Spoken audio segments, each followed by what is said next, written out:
Então, meu nome é Altieres, eu sou formado em Sistemas da Informação, eu estou começando meu mestrado agora em Inteligência Artificial.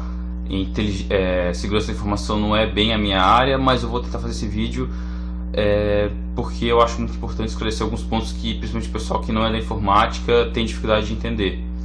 A primeira coisa que eu acho que é importante esclarecer, que as pessoas não entendem, assim, que todo vírus de computador, ele nada mais é do que um programa que explora uma falha. Então isso tem que estar bem claro. Ele apenas está explorando uma falha em outro programa. Não existe nenhuma exceção a essa regra. Todo vírus de computador ele está explorando uma falha que já existe num programa. E existe toda uma comunidade que na internet e, enfim, no meio da informática, que são pessoas que se especializaram em estudar como descobrir essas falhas e como proteger o software dessas falhas. Então, a Lei Caroline Dickmann, ela proíbe que você divulgue qualquer informação ou que você construa qualquer software que invada um dispositivo que você não tem autorização do dono desse dispositivo para usar. Mas o problema é que quando você está construindo um programa que demonstra uma falha de segurança, você está fazendo exatamente isso. Você está construindo um programa para demonstrar uma falha de segurança num software, que pode muito bem ser usado para invadir o dispositivo de alguém que não tenha permitido. E você está fazendo exatamente o que está na lei. Você está divulgando informação que pode ser usada para invadir o computador de alguém sem autorização. Aí você pensa, tá, mas isso não é errado? Tá certo, tem que punir alguém que faz isso. Bom, você não pode punir alguém que faz isso porque ela está divulgando uma falha. Ela não criou a falha já existe, já está ali, e ela está divulgando para as pessoas para que as pessoas se protejam e não usem aquele software. É esse o ponto que eu não gosto da palavra vírus, porque as pessoas pensam vírus exatamente como um vírus de uma pessoa, assim. Ah, você está divulgando vírus, quer dizer que as pessoas, todos os computadores do mundo podem se infectar, as pessoas vão estar vulneráveis.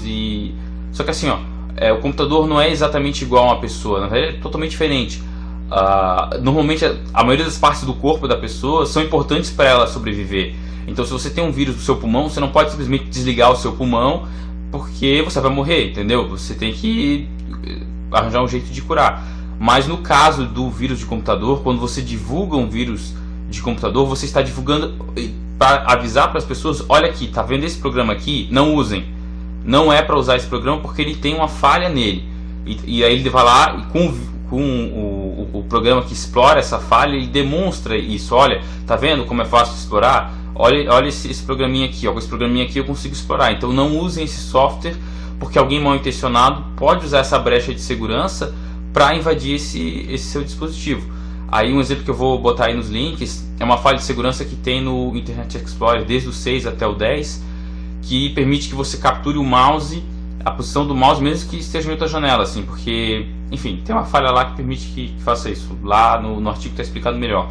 Então, eu digo assim, você está lá vendo um vídeo e num site não muito conhecido, sei lá, ou está entrando lá para baixar um torrent seu, ou enfim, ou entrou num site, num blog lá que explora essa segurança, né? Aí você abriu outra aba e você está lá, nessa outra aba você resolveu acessar seu banco. Com essa falha de segurança, essa pessoa que, mesmo você estando no site do blog e noutra janela, você consegue capturar onde o mouse está lá no site do banco. E aí você consegue descobrir o que a pessoa digitou no teclado virtual. Então, lá para o cara demonstrar, ele vai lá e cria um programinha que é um vírus, entendeu? É um vírus, e demonstrando exatamente como se faz isso. Assim, tá vendo esse programa aqui? Ele inclusive criou um joguinho lá que é parecido com um site de um banco, que permite exatamente fazer isso. Que uma pessoa mal intencionada pode muito bem pegar exatamente o artigo que ele fez e o código que ele fez e colocar num site para tentar explorar pessoas acessando um site do banco. Pode muito bem usar o mesmo código que a pessoa colocou lá. Mas o ponto é, a pessoa que colocou lá, ela não colocou para essas pessoas mal intencionadas, ela colocou para que as pessoas saibam que existe uma falha no software, no Internet Explorer, e que portanto é para as pessoas pararem de usar o Internet Explorer. Entendeu a diferença? A pessoa pode parar de usar o Internet Explorer. A pessoa não, se você pega um vírus do seu pulmão, você não pode parar de usar o pulmão. Mas se você tem um vírus que se aproveita do Internet Explorer, você pode muito bem parar de simplesmente usar o Internet Explorer, usar o Firefox, usar o Chrome, usar outro browser, e aí sim você não fica vulnerável àquela falha de segurança. E é esse o ponto que as pessoas precisam entender. Um programa que demonstra uma falha de segurança, ele é exatamente igual a um vírus, no seu conceito e muitas vezes no seu código. Ele é exatamente igual, ele foi feito para invadir o computador de alguém sem a permissão da pessoa. Mas o ponto é que quando você divulga isso publicamente, ou você avisa a empresa falando, olha, tá vendo esse programa aqui? Ele explora a falha de segurança que o seu software tem. E quando você faz isso publicamente, muitas pessoas que fazem isso, elas não estão fazendo com o objetivo de prejudicar a sociedade. Elas não estão fazendo isso com o objetivo de roubar o site de banco. Estão fazendo com o objetivo de avisar a sociedade. Olha, tá vendo aqui, nesse software aqui, esse software tem um problema, tem uma falha exatamente aqui. Ela precisa ser corrigida. Enquanto não corrigir, não use. E aí, já ouvi isso várias vezes, mas por que a pessoa não avisa a empresa diretamente? Porque precisa colocar público? Bom, eu já vi um caso, e esse é um caso do Internet Explorer ali, e eu já vi um caso também de um aplicativo, sabe o aplicativo mobile do Facebook? Que você usa para ver o seu feed de notícias lá do Facebook? Pois é, a pessoa estava demonstrando que no iOS esse aplicativo tinha uma falha que permitia que você desligasse o Facebook da pessoa, você conseguisse ir lá e desligar, incomodar o usuário. Aí a pessoa que descobriu essa falha foi lá e avisou o Facebook. O Facebook ignorou ele durante 3 semanas. A resposta que ele foi é que não ia corrigir, simplesmente não ligaram. E aí ele tornou essa coisa pública. Pela lei brasileira, ele está entrando naquela parte da lei da Carolina Dickmann que ele está falando assim, que você não pode divulgar um software que ajuda a invadir um dispositivo informático sem a permissão do autor. Ele está transgredindo a lei Carolina Dickmann.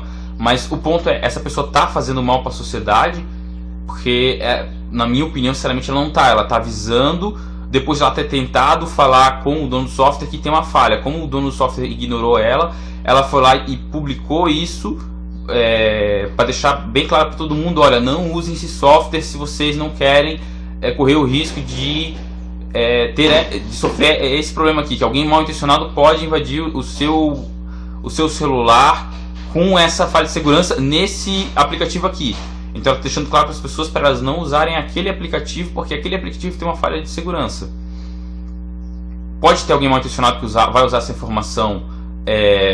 Pode, com certeza. Mas vou fazer uma analogia aqui de uma coisa mais cotidiana para vocês entenderem. Você é um professor, né?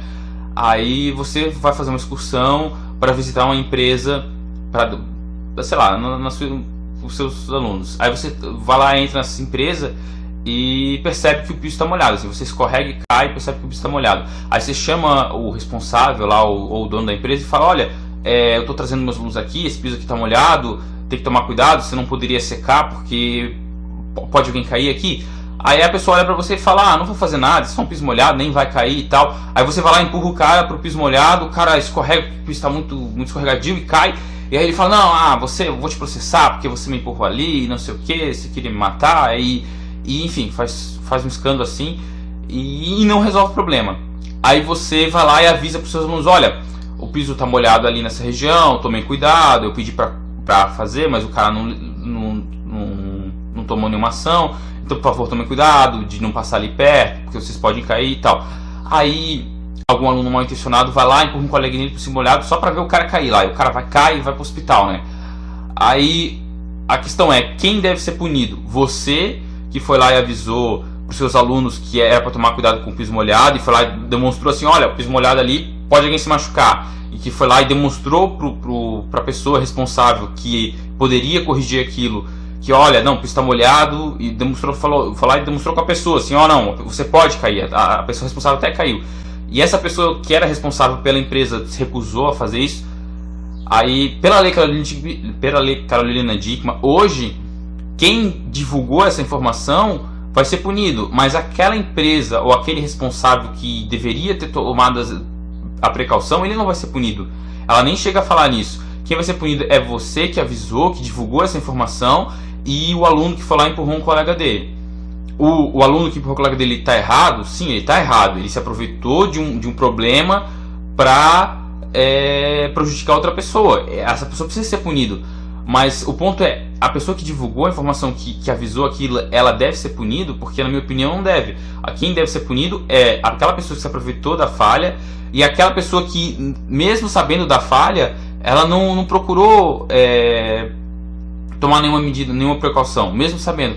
Então eu acho que se o governo realmente quer proteger a sociedade, e não apenas fazer uma lei eleitoreira para mostrar que está fazendo alguma coisa, ele deveria criar mecanismos, criar uma ordem dos hackers, como tem a OAB, criar uma ordem dos hackers assim, para certificar as pessoas que trabalham com isso, para criar um mecanismo que essas pessoas possam avisar as empresas que ela tem uma falha de software, e caso as empresas se recusem a corrigir, essas empresas levem multa, e que essa multa seja revertida para aquele que descobriu a falha, para incentivar essa comunidade que já existe, que trabalha num ramo para proteger a sociedade daqueles indivíduos mal intencionados, porque essas pessoas, elas demonstram as falhas no software, e é claro que aquela pessoa que se aproveita das falhas por algo mal, para roubar uma foto íntima de alguém, para roubar dinheiro, ela tem que ser punida. Mas o ponto é que aquele que cria vamos deixar bem claro, que aquele cria um programa para demonstrar uma falha de software, essa pessoa não pode ser punida enquanto ela não usar aquela falha ou aquele programa que ela criou para roubar alguém. Porque se ela publicou isso, deixou isso bem claro assim, que em um blog ou em qualquer mecanismo assim, num vídeo, enfim, dizendo, olha, a minha intenção é divulgar isso para proteger a sociedade, essa pessoa, na minha opinião, não tem que sofrer nada, ali não tem que restringir ela em nada, ela tem que, inclusive, a gente tem que procurar premiar essa pessoa, porque ela está ajudando a nos proteger da negligência das empresas e das pessoas mal intencionadas que vão se aproveitar da negligência das empresas.